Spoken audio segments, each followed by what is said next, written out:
Velkommen til, og tak fordi I har lyst til at deltage i vores webinar i dag, hvor vi gennemgår Redatas nye ESG-modul, som er lagt ud i en beta-version. Og heldigvis, så er det ikke kun mig, der skal fortælle om det, men jeg har taget nogle af de eksperter med, der har været med til at udvikle modulet. Så jeg har Gregers her fra Septima, som har lavet hele den del af platformen, der hedder OneDoor, og også den del, der har med klima at gøre, forbrugsdata at gøre i vores ESG-modul. Og så har jeg Emil med fra Envo, som er en virksomhed, der har udviklet en platform til at energioptimere på bygningsniveau. Hvordan gør vi det mere bæredygtigt? Og der har vi i samarbejde prøvet at konvertere den model, så vi kan lave de her beregninger for samtlige ejendommer i hele Danmark.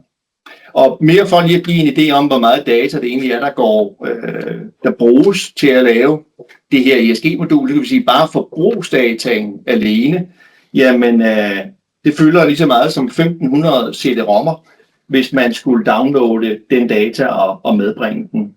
Og hvis man skulle lave de rapporter, som vi kan lave på bygningsniveau, så tager det cirka 12 år, hvis vi trykkede, at vi skulle lave dem alle sammen samtidig på alle bygninger i hele Danmark. Så det er store datamængder, vi arbejder med her. Det er sådan, at I har mulighed for at stille spørgsmål, og stille meget gerne spørgsmål løbende. Det er jo en Q&A-session, så vi kommer til at gennemgå de forskellige dele af ESG-platformen. Men når I kigger på jeres Teams, så kan I se, at der er en Q&A-funktion oppe i menuen.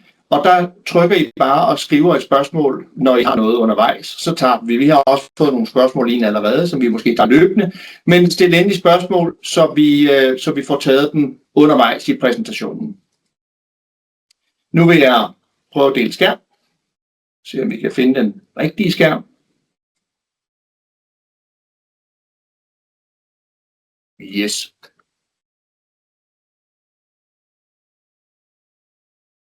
Nu er jeg gået ind på vores platform her, og lad os prøve at zoome ind og finde en konkret bygning, vi kan kigge på. Vi tager en bygning herinde midt i byen, Lindegade 25. Og når vi går ind på den, så kan vi se, at det er en som Pensam ejer her, og der har vi i vores OneDoor-modul alle de almindelige stamdata omkring den her ejendom. Og så helt over til højre har vi vores ESG-fane, så lad os prøve at trykke os ind på den. Når I er inde på ESG-fanen, så har I 4 underfaner, som I kan se hernede. Vi har noget forbrugsdata, vi har noget klimapåvirkning, vi har noget solenergipotentiale, og vi har noget energioptimering ved Envo. Forbrugsdataen, det giver næsten sig selv, men det kigger ind i, hvad forbruger den konkrete ejendom, og vi prøver at sammenligne det op imod tilsvarende ejendom, så vi får et hurtigt billede af, hvor vi er henne forbrugsmæssigt, hvor vi er henne udledningsmæssigt. Så har vi klimapåvirkningen, og det er jo derfor, vi taler CO2-udledning. Det er fordi, når vi bliver ved med at udlede så meget CO2, som vi gør i verden i dag, så påvirker det vores klima. Og det betyder, at vi får varmere perioder, at vi får mere vand fra oven, fra havet, og det er derfor, vi skal prøve at reducere vores CO2-udledning. Så er vores solenergipotentiale, det er fordi, at lige om lidt, så kommer der et nyt bygningsreglement, eller der kommer en revision af vores bygningsreglement, fordi vi på EU-basis har et europæisk bygningsdirektiv, som blandt andet kræver, at vi laver mere energi fra solenergi, og det bliver implementeret i den danske lovgivning her senest 29. maj, og derfor er det vigtigt på bygningsniveau at kunne vurdere, hvad solenergipotentialet er. Og så har vi den sidste modul her, som er energioptimering med Envo, altså hvordan kan vi reducere vores udledninger og optimere vores energiforbrug på bygningsniveau. Yes. Hvis vi starter herunder forbrugsdata, så starter jeg faktisk med at køre ned i bunden af vores modul. For nede i bunden, der har vi energiforbruget. Og der kan vi se, at nu står den og lyser op med rødt på totalen, og det betyder, at Lindegade 25, den ligger i kategorien kontorbygninger opført før 1945, og dem er der cirka 6.000 af i Danmark. Så når nu vi beregner, hvor meget den her bruger i forhold til andre tilsvarende ejendomme, så er det altså sammenlignet med de 6.000 andre kontorejendomme i Danmark, der er opført før 1945. Og der kan vi se, at det samlede energiforbrug på den her bygning, den er 76 kW per kvadratmeter, og den her bygning ligger med en score 40. Det vil sige, at den ligger på en 40. plads ud af 100. Så der er altså 40%, der totalt energimæssigt ligger bedre end den her. Hvis vi så prøver at kigge på elforbruget, så kan vi åbne op på vores konkrete ejendom. Så kan vi se vores elforbrug over tid her på den samlede bygning. Og her i skemaet, der kan vi se de 6.000 ejendomme, den bliver sammenlignet med, eller bygninger. Der ser vi fordelingen af deres energiforbrug. Og der ligger den her bygning og har et energiforbrug på 44 kW per kvadratmeter. Og det vil sige, at man ligger herude i mellem 80 og 85. Kvartal, eller det hedder det så ikke, hvad hedder det? Fraktil, ja. Det er godt, vi har matematikere med ombord. Så vi ligger altså med et relativt højt elforbrug i forhold til sammenlignelige ejendomme. Nu den her er godt nok en kontorejendom. I stueetagen ligger der, hvis det er Espresso House, tror jeg, så der ligger noget butik, nogen der bruger mere strøm. Det kan jo være noget, der påvirker den her, fordi den ligger jo stadigvæk og bliver sammenlignet med kontorejendommen. Vælger vi for den konkrete ejendom her at sige, hvordan ser varmeforbruget ud, så kan vi åbne den op igen. Der kan vi se dens varmeforbrug, og vi kan faktisk se, at dens varmeforbrug er gået væsentligt ned. Jeg kunne også se på energimærket, det var relativt nyt, og man har hoppet op i energimærket fra vist et E til et C, tror jeg, her over de sidste par år. Så man har altså nok lavet nogle forbedringer på ejendommen, der har måske reduceret varmeforbruget. Det kan jo selvfølgelig også være udtryk for, at bygningen står tom, men i hvert fald i 2024, ja, så har man altså et energiforbrug på omkring 32 kW per kvadratmeter. Og kigger vi herover i skemaet og ser på den performance, den har i forhold til varmen, der kan vi se, at den ligger rigtig godt til, for den ligger netop i blandt de 10% bedste. Så den lå godt nok i 80%, når vi kigger på el. Den ligger i 10%, når vi kigger på varmen.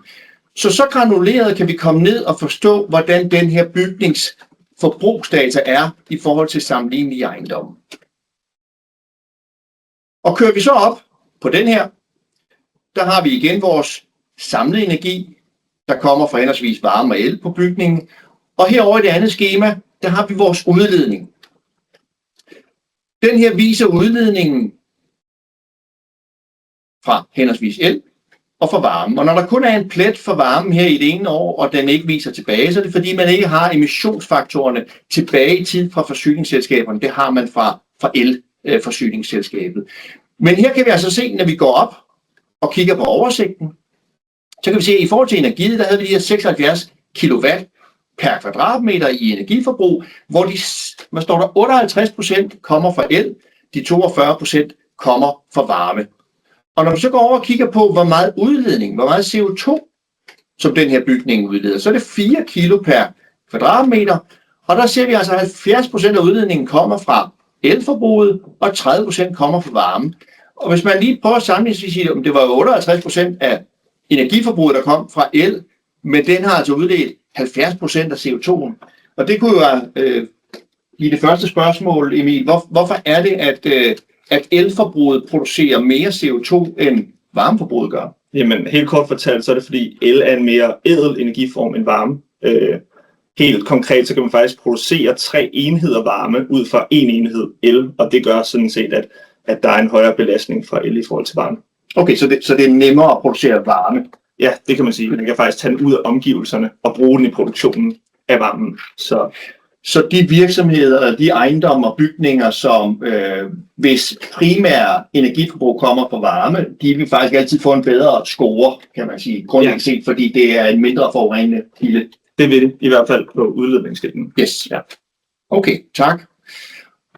Og det vi så har herovre til venstre, hvor vi har en score, der står også her med gul, at den stadigvæk er under udarbejdelse. Men det vi jo forsøger at gøre herovre, det er så at sige, når nu vi sammenligner den her kontorbygning sammen med de 6.000 andre kontorbygninger i Danmark opført før 1945, hvordan ligger den så udledningsmæssigt? Altså de 4 kilo CO2, den udleder, er det højt eller lavt? Og der kan vi sige, der ligger den på en 55. plads ud af 100, og det vil sige, der er faktisk en række ejendomme, der udleder væsentligt mindre CO2 i den her kategori, end den her gør. Og på elforbruget, det samlede energiforbrug, der lå vi på en 40. plads. Det var også det, vi så nede i bunden. Det var altså summen af de 80 fra el og de 10 fra varmeforbruget. Det her, det baserer sig på 2024 forbrugstal.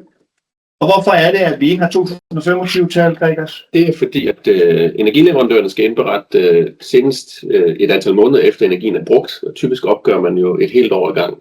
Så når vi modtager data ind, så modtager vi enten ved skifte af ejer, altså flytteaflæsninger, eller når der er gået et varmeår. Så typisk vil vi modtage i foråret 26, vil vi modtage data for 25.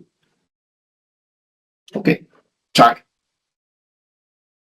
Så det vi gør på forbrugsdataen, det er de faktiske forbrugsdata på de enkelte bygninger. Og havde der været flere bygninger på den her matrikel, jamen så havde man kunnet se drifttallene for de enkelte bygninger. Hvad så hvis man har flere bygninger? Kan man have nogle udfordringer med, at energien bliver det altid leveret ud på bygningsniveau? Nej, altså vi modtager data ind fra energileverandøren via BBR. De indberetter til BBR i hvilken energi de afleverer, og det står dem relativt frit for, hvordan de vil levere det. Nogle leverer helt ind på enhedsniveau, så hvis du har en ejerlejlighedsopdelt ejendom, så kan det være helt ned på den enkelte lejlighed derinde. Dem samler vi op på bygningen.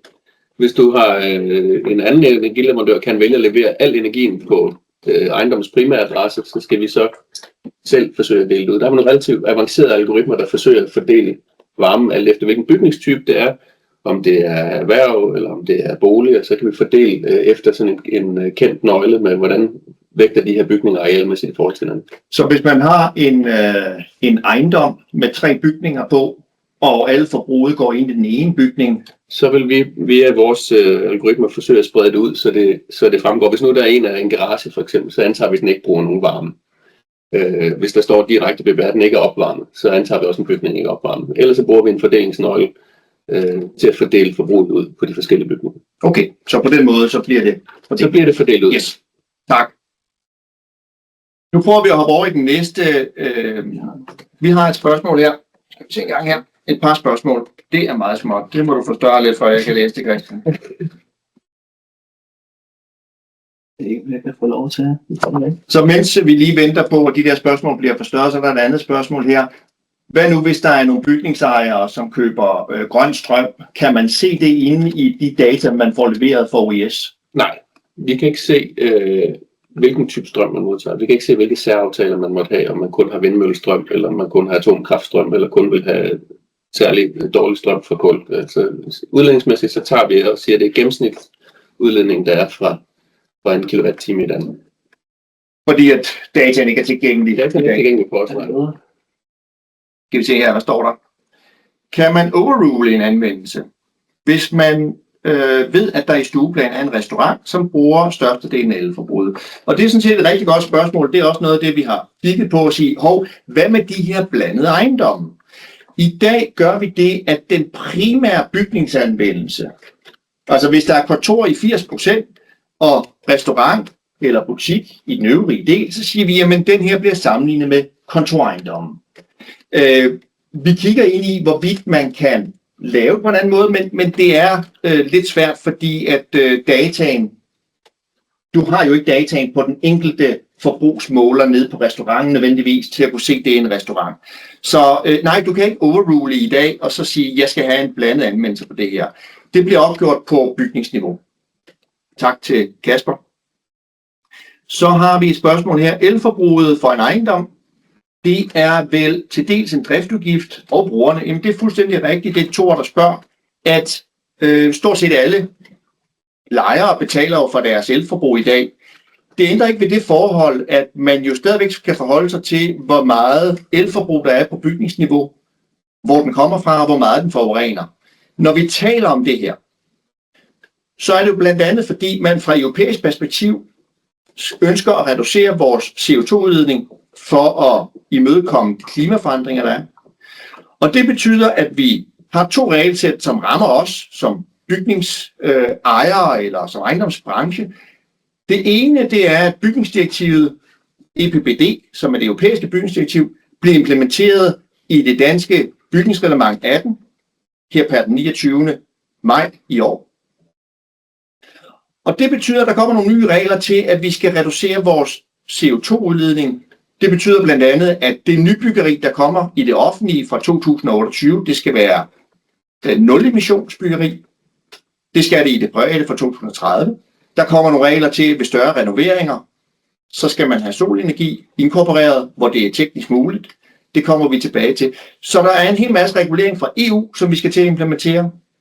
Den anden del, det er, at banker og realkredit, de skal måle, hvor meget CO2-udledning der er i deres udlånsmasse. Den skal de reducere. Og det betyder, at det er jo sådan set lige meget, om det er lejeren, der betaler el, eller om det er bygningsejeren, der betaler el, eller varme.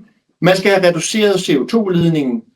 Jeg ved, at flere banker har et eget krav til, at man skal reducere fra 2020 op til 2030 med ca. 60%. Noget af det kommer fra, at vi får mere grøn energi. Men det kræver også, at bygningsejerne skal lave nogle tiltag, der reducerer CO2-udledningen. Så vi vil som branche opleve, at der kommer et større og større tryk på, at vi skal reducere CO2-udledningen på bygningsniveau. Og det er altså det, man kan være med til at måle her og forstå, hvordan ligger den her bygning i forhold til sammenlignelige bygninger. Så selvom at lejeren betaler, så skal vi altså have reduceret vores CO2-forbrug. Så der er et spørgsmål mere her. Hvorhen kan man se antallet af ejendommen i sammenligning med? Det er et godt spørgsmål. Det skal vi nok sørge for at blive sat ind. Hvis man går hernede under datagrundlag, så står der noget data i dag. Vi skal nok lave et skema, hvor man kan se, hvor mange bygninger, der bliver sammenlignet med. Og vi overvejer også, om vi skal granulere det yderligere i forhold til, jeg tror i dag har vi 13 anvendelser. Jeg kan lige åbne den her. Her kan I se, hvordan vi opdeler det i dag. Vi kigger på byggeri, der ligger før 45, mellem 45 og 91 og efter 91, og opdelt i de her forskellige anvendelser. Og det vi arbejder på, det er at se, kan vi granulere opførelsesåret endnu mere, sådan så vi tager højde for de forskellige bygningsmåder, man havde i forskellige perioder, så vi overvejer, om man skal granulere det med endnu flere forskellige perioder, men vi skal jo sikre os, at der er nok data i de enkelte kategorier, til det giver mening at granulere det. Tak for de første spørgsmål. Hvis vi hopper over på klimapåvirkningen,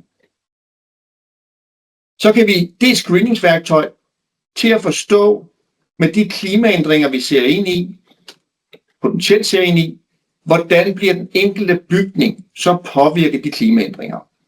Og når vi ser hernede over den her bygning, så er der jo grønne kasser hele vejen ned, så rent faktisk er der ikke noget, der påvirker den her. Hvis vi lige starter med at se, hvad det er for et scenarie, så står der heroppe, at den øgede CO2-udledning påvirker klimaet, og dermed risikoen for skader fra skybrud, stormbrud osv.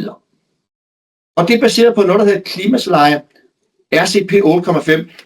Gregers, kan du ikke lige starte med at forklare os, hvad er et klimascenarie RCP 8,5?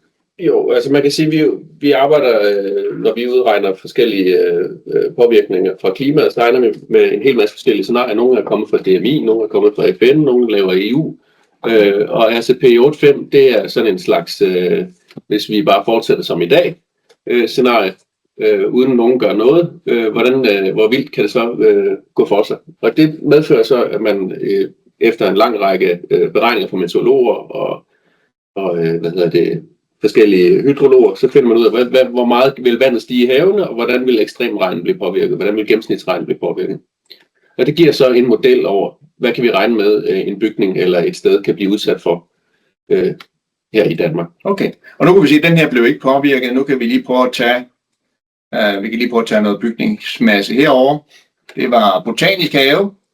De kan nok godt tåle lidt regn, men lad os se en gang, om der er nogen klimapåvirkning herover. Ja, der kan vi faktisk se, at når vi går ind her, der er der et udråbstegn, og går vi ned og kigger her, så kan vi se på en 10-årshændelse. Der kan vi se, at en 10-årshændelse ud fra RCP 8,5, det svarer til 62 mm regn.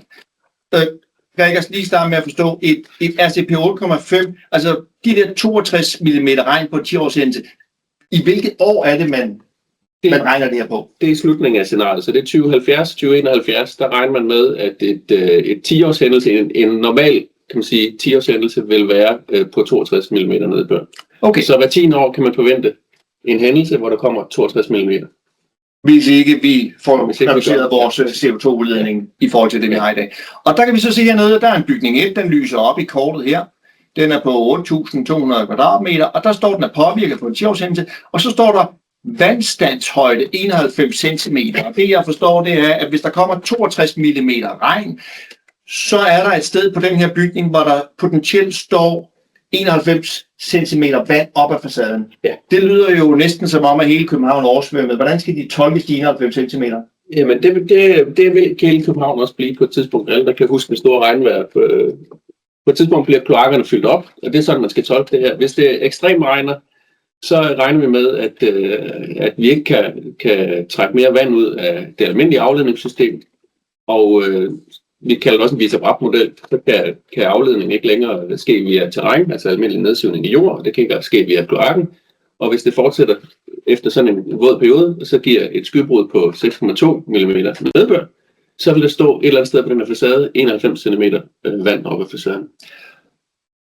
Og det vil så typisk være et punkt på bygningen, som ligger under terræn. Det kan typisk være en kælderskakt eller en eller anden garage-nedkørsel eller sådan noget, men i hvert fald er det stort nok til, at det i højdemodellen er registreret. Ikke? Så det er altså noget, man har kunnet måle på et satellitfoto, hvor man måler højder? Hele Danmark bliver målt op med laserscanning. Det skal i nogle blokke af 40 gange 40 cm, så inden for hver sådan en skolængde for en god herresko, der ved vi præcis inden for en centimeters penge, hvor højt er vi over havet. Ikke? Det giver så den her højdemodel, hvor vi kan hælde noget vand på. Okay. Nu hopper vi lige tilbage på den ejendom, vi så før. Der er også lige kommet et spørgsmål her fra Martin. Han spørger, anvendes landsgennemsnit af emissionsfaktorer for el og varme, eller opdelt efter konkret varmekilde? Og det er jo så tilbage til vores forbrugsdata, vi startede på før. Så hvordan bliver det opgjort på varmen, hvis vi starter med den? For varme har vi for alle fjernvarmeselskaber, alle varmeleverandører, har vi indsamlet deres takstblade og deres emissionsblade, så vi ved præcis, hvor meget en kilowatt-time varme fra Thy-forsyning, hvis der er noget, der hedder det, hvor meget den udleder, og hvor meget de udleder fra HOFOR og de andre fjernvarmeselskaber. Så på varme er det ned på varmeområdet, så hvis et varmeselskab, Gentofte, har flere forskellige kilder til varme, så har de en emissionsfaktor i det nordlige og en emissionsfaktor i det sydlige. Så på varme er det helt ud på den enkelte aftager. Hans varme, den bliver leveret, hvor meget emission kommer fra den. For el er det en generel faktor. Så på el, der har man et landsgennemsnit. Så vi valgt at lave et landsgennemsnit. Ja. Yes. Vi har arbejdet med nogle forskellige regionale gennemsnit. Det giver ikke rigtig nogen forskel, når man gør det ene eller det andet. Så grundlæggende set, så bliver elen mixet på tværs, hvor den bliver produceret, og derfor er det den samme. Ja. Yes, okay. Tak, jeg håber, at Martin fik svar på sit spørgsmål der. Så klimapåvirkningen, der har vi altså klimapåvirkningen fra regnvand, havvand, vandløb, og så er der grundvand.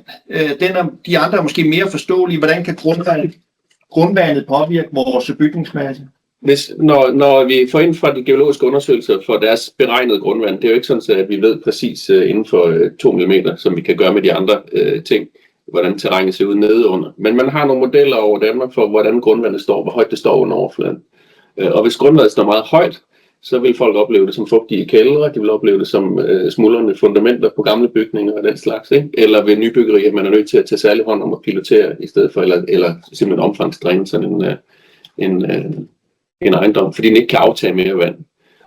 Så grundvandspåvirkning er et spørgsmål om typisk med kælder, om hvordan man skal håndtere vand. Okay.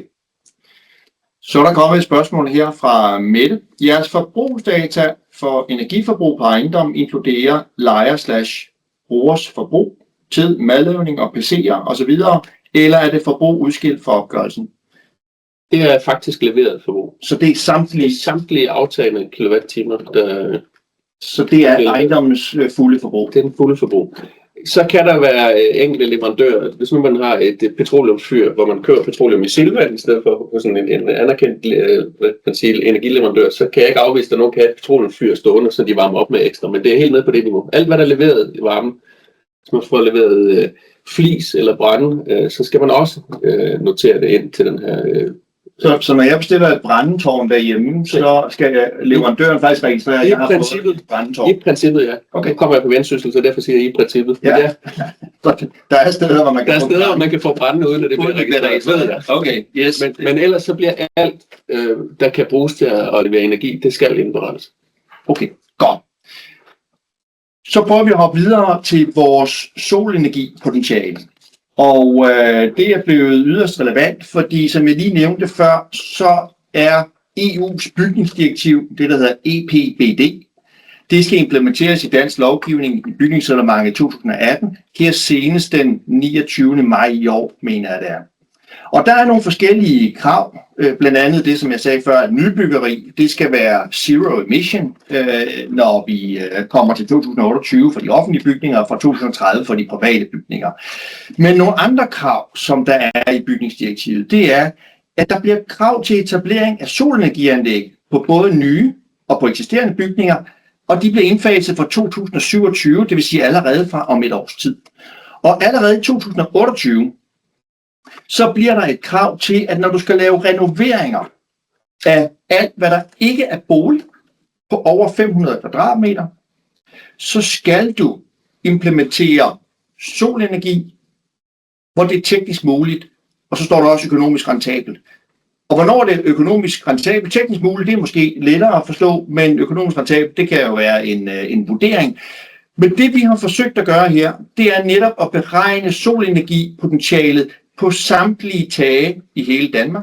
Og det var det, som Gregers også talte om før, at for samtlige 40 x 40 cm flader i hele Danmark, der har vi kunnet beregne solenergipotentialet, altså hvor meget solindstråling er der, hvor man tager højde for tagfladens hældning, man tager højde for skyggevirkninger, man tager højde for alt, hvad der er i forhold til, hvor meget solindstråling der er. Og hvis vi kigger på den bygning, vi har her, der kan vi se, der er jo en bygning, bygning 1, og der er altså en solindstråling på 329.000 kilowatt. Det er jo faktisk rigtig mange kilowatt-timer. Men det er jo ikke al den energi, man kan udnytte. Vi regner med, at det er cirka 19%, er det ikke det, vi gør? Jo.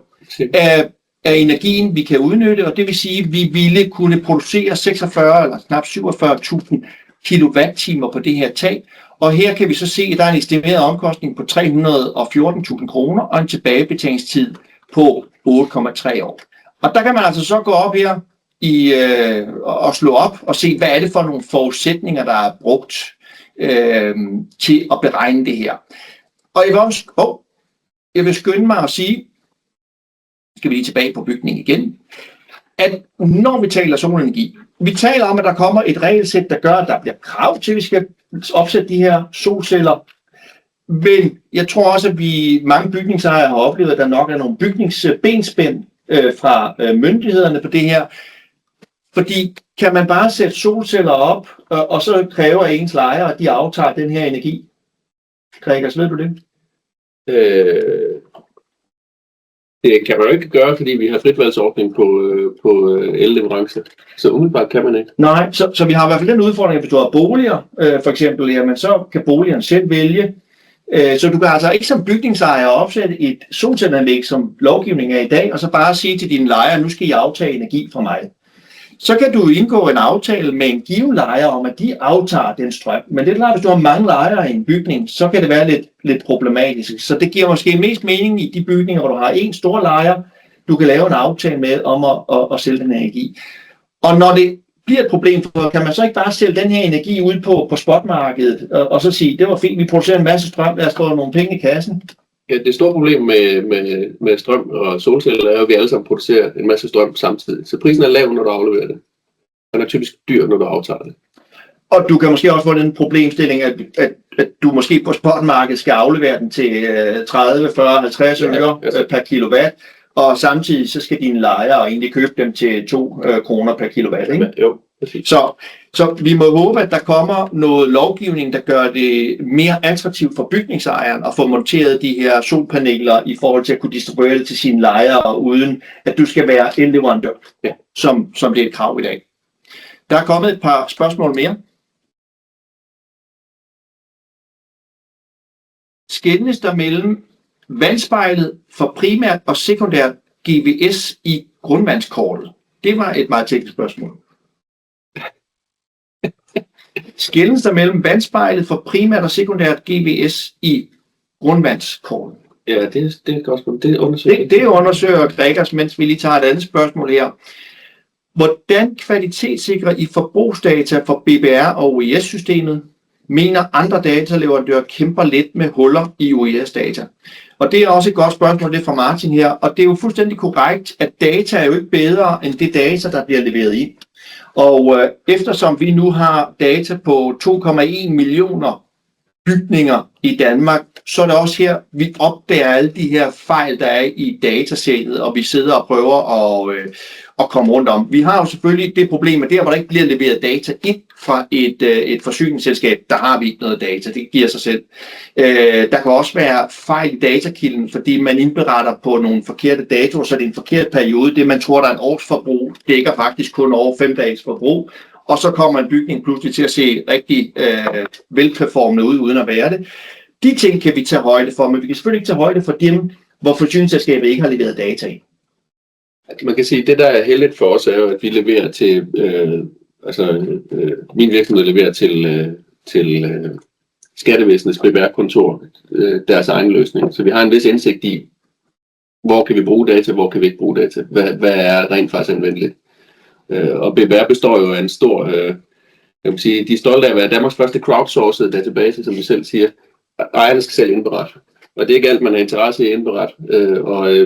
Derefter kommer der en kommune henover, som er registerfører. Det er ikke alt, kommunen har interesse i at føre tilsyn med alle steder. Så det er sådan lidt et sammensurium af oplysninger. Og der er det helt rigtigt. Der skal man vide, hvilke oplysninger kan man regne med, og hvilke oplysninger kan man ikke regne med. Så det vi gør i vores data, det er, at vi så vidt muligt selvfølgelig prøver at rette op på de åbenlyse fejl, eller fjerne de datakilder med fejl, sådan så at det vi sammenligner med, det bliver æbler og pærer og pærer. Ja, det er også derfor, vi ikke har mere med her, end det vi har. Fordi det skal være sammenligneligt, det vi gør. Ikke? Ja. Godt. Du må lige sige til, hvis du fandt noget svar på GVS-spejlet her. Så lige tilbage, mens Gregers kigger på det, så kan vi kigge på det her solenergipotentialet. Og hvis vi nu igen lige prøver at bryde det her ned og viser, hvor granuleret den her data faktisk er, så kan vi se, at på den her bygning, der kan vi gå ned og åbne taget. Det lyder voldsomt. Men det vi sådan set kan gøre her, det er, at vi kan se, at for den her bygning, og nu kan vi zoome lidt ind på den,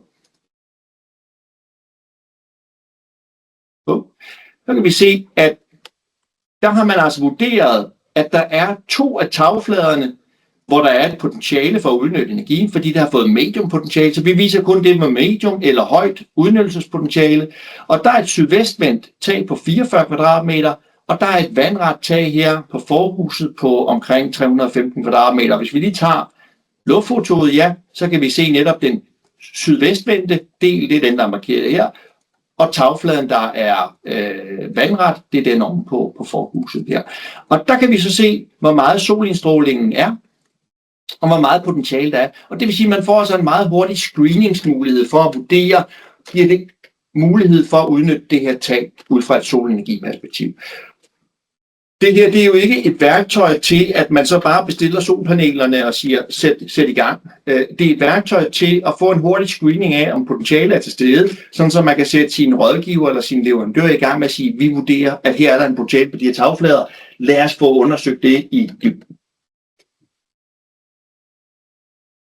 Så de 3 første moduler, det er blandt andet forbrugsdata. Hvad er vores faktiske forbrug baseret på det seneste oplyste fra 2024? Det er, hvordan den her bygning bliver klimapåvirket af vand. Det er, hvor meget potentiale vi har for vores solenergi. Og så er der den sidste del, vores energioptimering ved Envo. Fordi en ting er, at vi kan konstatere, at vores bygninger enten har et højt eller et lavt energiforbrug, og vi har meget eller lidt CO2-udledning. Men hvad kan vi gøre ved det? Enten på vores egen bygningsmasse. Det kan være, at vi skal belåne en bygning. Vi i bank eller realkredit skal have det her overblik. Det kan også være, at vi er potentielt købere af en bygning og gerne forstå, hvordan ser det her ud.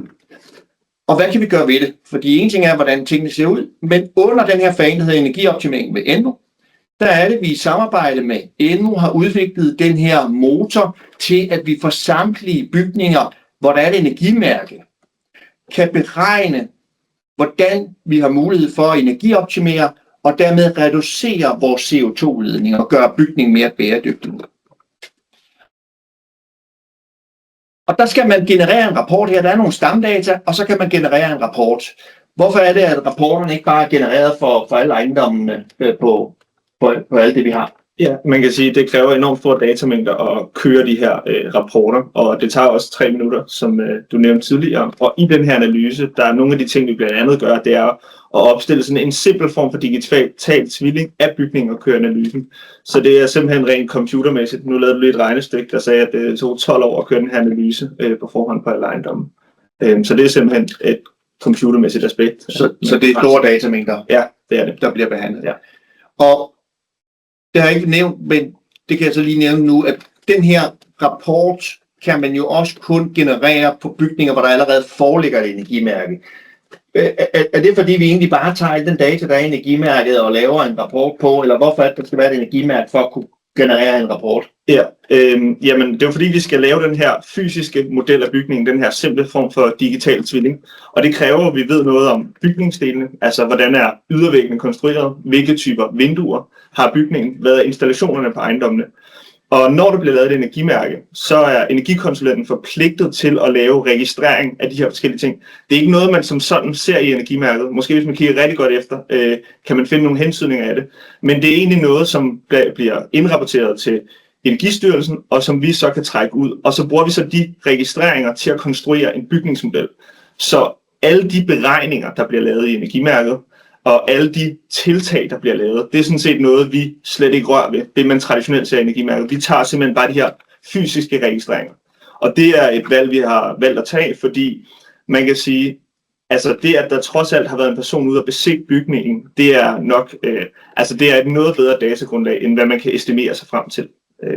Så det er det, vi har taget her til start. Vil vi gerne sikre, at der er et ordentligt datagrundlag, før vi laver en analyse.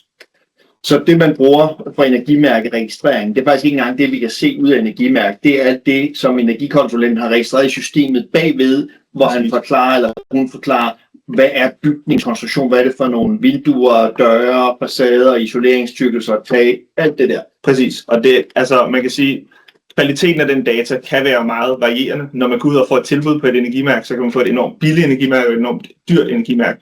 Men der er trods alt en, der har været ude at tage stilling til det, og worst case scenarie, så har de været inde og holde bygningens år op med, hvad var U-værdierne for det gældende år.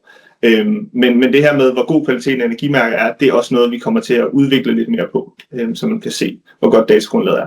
Okay, ja. Så det er jo selvfølgelig ikke bedre jo end det, man har registreret. Shit in, shit out. Ja, okay. Der er kommet et spørgsmål her fra Monika, der spørger i forhold til solenergipotentialet. Tager I også højde for tagflader, hvor der er mange kviste, som vanskeliggør udnyttelsen, for eksempel naboejendommen til venstre, der yes, og det gør vi. Lad os lige se en gang naboejendommen til venstre, det må være den her. Lad os prøve en gang at se, om der var en masse kviste, det var der. Og det gør vi. Det korte svar er, at ja, vi tager højde for alle skyggevirkninger og alle ting, der kan obstruere. Jeg vil tro, hvis vi åbner den her op, så vil vi kunne se, at der er der kan du se her for eksempel, at der har man altså ikke kunne udnytte den del af tagmassen, hvor du har kviste. Det er de andre dele, du kunne udnytte. Så systemet tager højde for alle de anlæg, der måtte være monteret, for kviste, for andre ting, der obstruerer vores udnyttelse. Tak for det spørgsmål. Hopper vi lige tilbage på vores anden ejendom her. Så tilbage til Edmund. Godt med et spørgsmål mere. Hvis der ikke er et energimærke i dag, på eksempelvis en fredet bygning, og det ikke bliver et krav fremadrettet, skal vi se, jeg skal lige åbne spørgsmålet helt op. Men hvis man som bygningsejer laver et klademærke på en bygning og afslutter sagen i energi 10, så har vi alt data, som også sendes til ENS. Og det er der, I trækker fra, ikke? ENS. Vil man så kunne uploade det og bruge det data fra et klademærke, og så lave denne optimering ved enden? Ja, altså vi har også en platform ved siden af det her samarbejde, og der kan man uploade de her XML-filer fra Energi 10, og så kan man køre analysen derinde. Man kan også mange andre ting. Så det er ikke noget, man kan herinde, i hvert fald ikke lige nu, men det er i hvert fald noget, man kan hos os. Godt. Så Kasper, hvis du har fredet ejendom, og, og du har lavet det her stykke arbejde, så kan man altså lave det. Så er det bare at henvende sig direkte til Envo. Så kan de hjælpe jer med at lave den type rapporter på det her. Det kan vi ikke inde i vores system her, for der trækker vi det der offentligt tilgængeligt i. Yes, det var godt. Så når nu vi er inde under den her energioptimering, der går det som sagt ud på at prøve at se, hvad kan vi gøre for at optimere den her. Vi kan jo se, at den her bygning, den har faktisk allerede et energimærke. Se? Så den, og vi kunne også, jeg så tidligere, at den havde flyttet sig fra et D, tror jeg, til et C-energimærke, så man har nok over de seneste par år lavet nogle tiltag på den her bygning. Nu bruger vi den her alligevel, men hvis vi går ned under jeres modul, eller der hvor I leverer data, så har vi nogle forskellige ting. Vi har vi kan starte med grafen her. Og hvad hedder den? Den hedder en pathway, reduction pathway for CO2-udledning. Og der har vi en rød kurve, og vi har en blå kurve. Kan du ikke lige prøve at forklare, Emil, hvad er det, den her viser? Ja, jo, men helt konkret, så kan man sige, at Danmark har sammen med resten af EU committet sig til, Paris-aftalen, som jo sigter mod, at klodens temperatur ikke skal stige over 1,5 grad. Og så er der nogle kloge mennesker, som har simpelthen lavet en budgetallokering af den her CO2 ned på den enkelte bygning. Så den røde linje her, den repræsenterer, hvad er CO2-budgettet for den her bygning frem mod 2050. Og den blå linje er så, hvad er CO2-intensiteten, altså hvor meget udleder bygningen, hvis vi forecaster den udvikling, der sker. Så der er en forventning om, at elnettet, fjernvarmen bliver grønnere, og det gavner bygningen jo af. Så man bliver nødt til at kigge på, selv under den forudsætning, kan bygningen så stadig være i fare for at gå ud over Paris-aftalens grænseværdi. Og der, hvor at den blå linje krydser den røde linje, det er altså der, hvor at bygningen overstiger den forventede CO2, som der er budgetteret på bygningen. Okay, så den røde linje, det er vores maksudledning fra den her bygning, hvis vi skal overholde Paris-aftalen, altså gå imod nærmest en nul-emission. Og den blå kurve, det er den forventede CO2-udledning for vores bygning. Ja. Og som du siger, når den bliver ved med at falde her over de næste år, så er det jo ikke fordi, vi forventer at bruge mindre energi i den her bygning. Nej.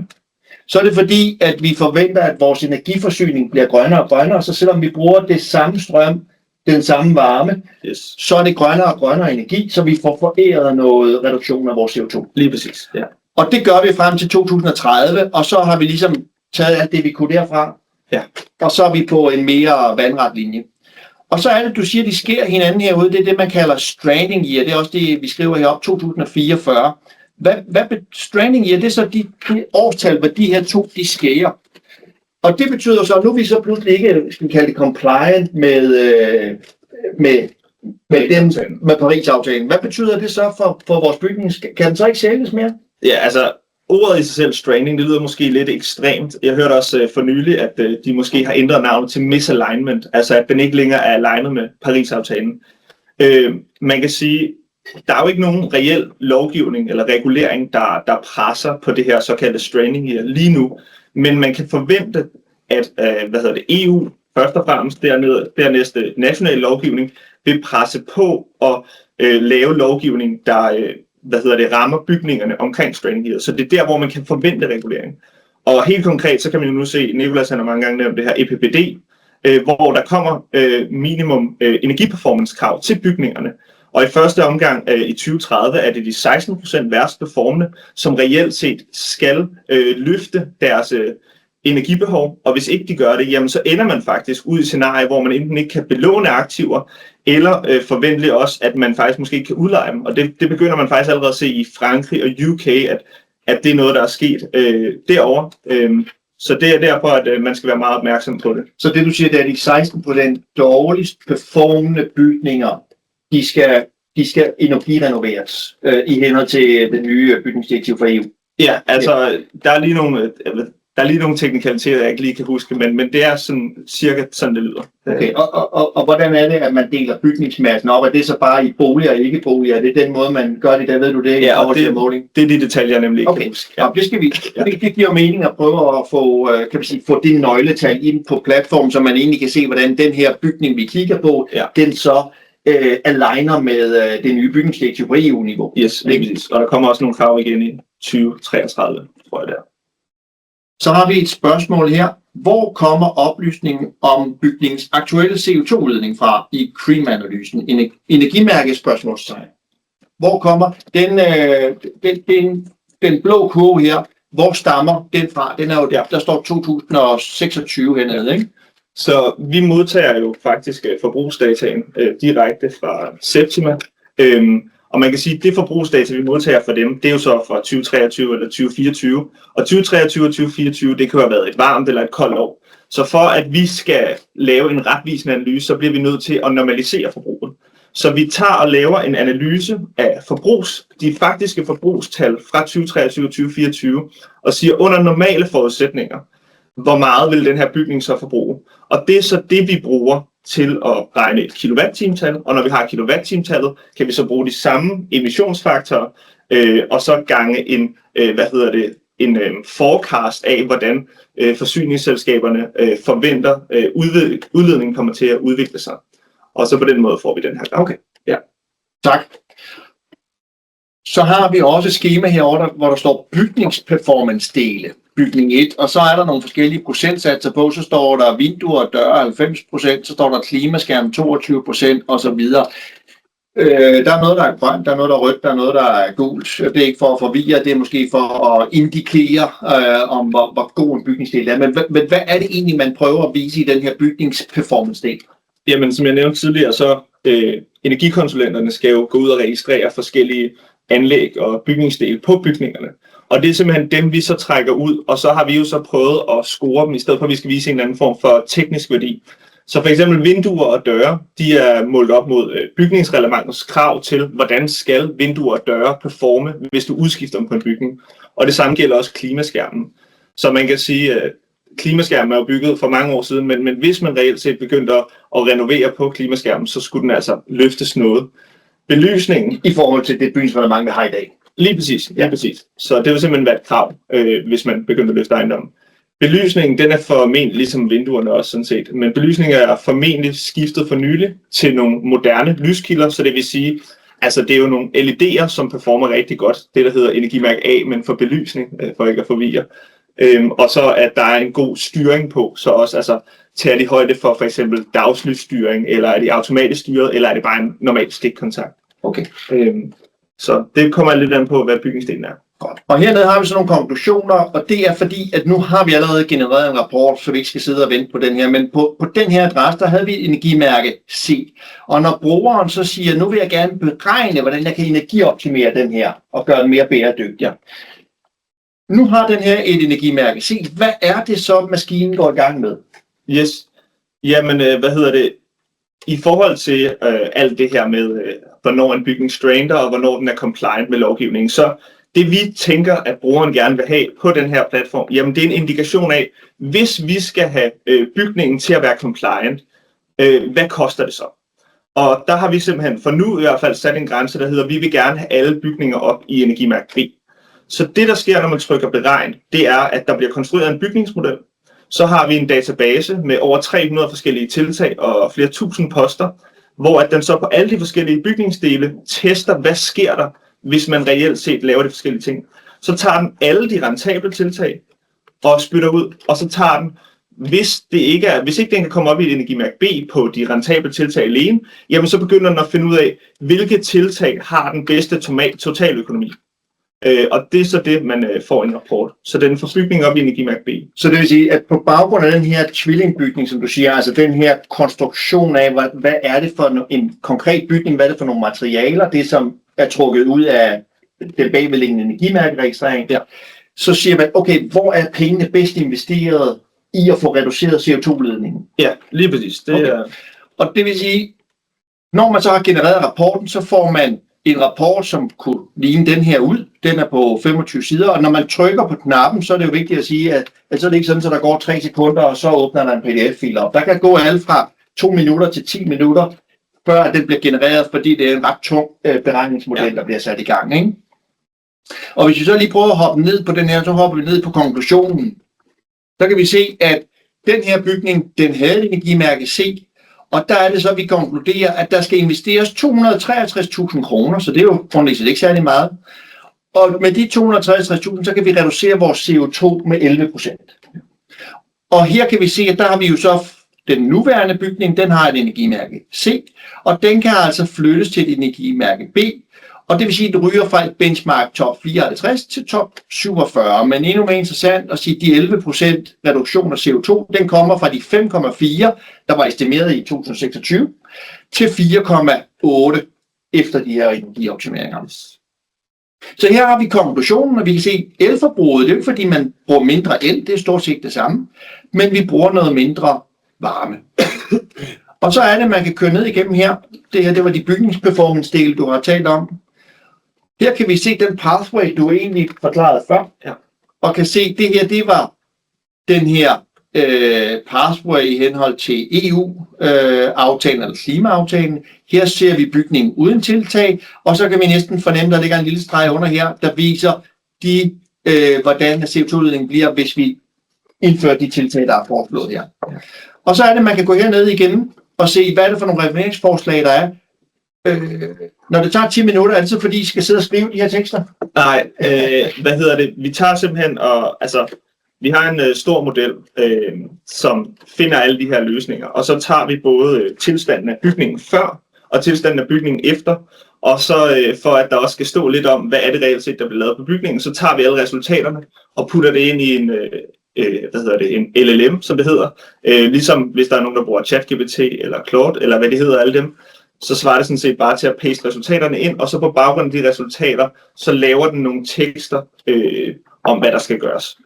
Så når vi er inde her, og vi siger ydervægge, gulv og tag, så står der her, at bygningen den har 21 vægge, der samlet dækker et areal på 2361 kvadratmeter. Så de der 21 vægge, de 2361 kvadratmeter, hvor stammer de fra? Ja, man kan sige, det lyder måske lidt sjov formulering. Bygningen har 21 vægge, men det betyder, at der er lavet 21 selvstændige registreringer af væggene.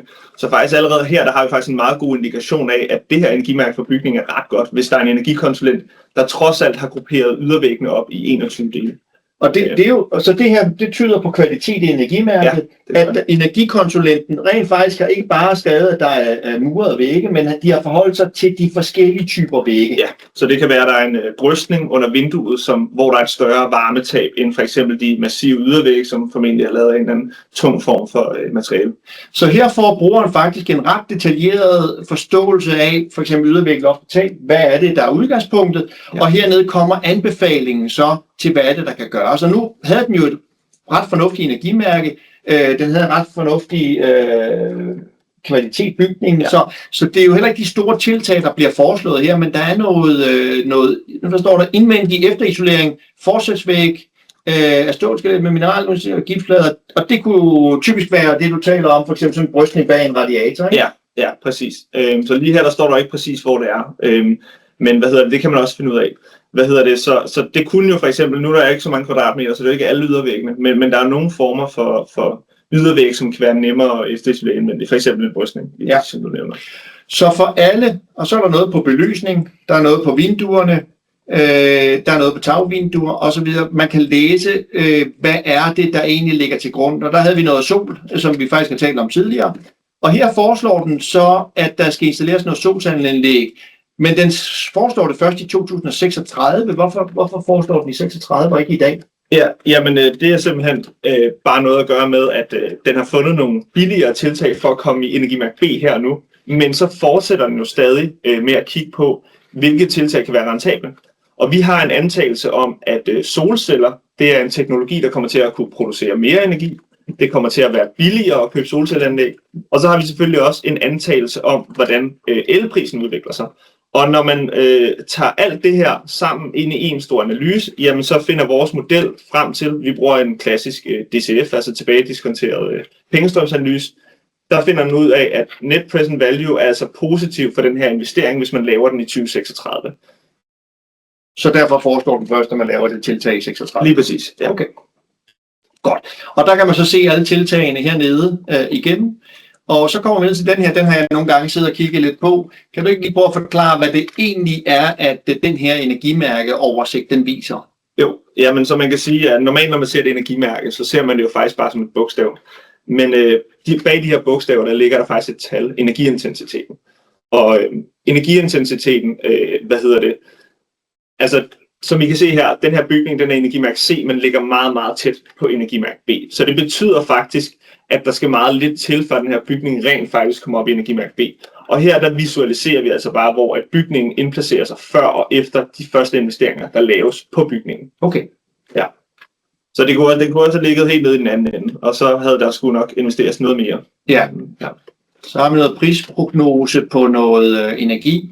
Så havde vi også noget med emissionsfaktorer. Den er nok mere interessant, for der kommer også et spørgsmål om, eller vi så på den der kurve, med den blå kurve, at vores ejendom udledte mindre og mindre CO2, selvom vi jo forventer at bruge den samme energi. Og det er jo netop det her, og kan du ikke lige forklare, hvad det er for nogle forskellige kurver, vi viser her? Ja, jamen det er jo de forskellige, energityper, kan man sige, og på den her bygning, der er det jo kun el fra nettet og fjernvarme, der er relevant, men vi viser nu, at vi er alle sammen, fordi at det kunne jo have været en bygning på noget andet. Og der kan man altså se, hvordan emissionsfaktoren forventeligt udvikler sig. Der har vi brugt nogle, forecasts fra, man skulle hente dem lidt forskellige steder fra, men der er blandt andet kommet nogle med den seneste opdatering, der kom af BR18 i sommer. Der er også nogle forecasts, der er lavet fra Energistyrelsen, og ja, dem har vi simpelthen sat sammen i dem, der var mest, troværdige, har vi valgt på de forskellige forsyningskilder.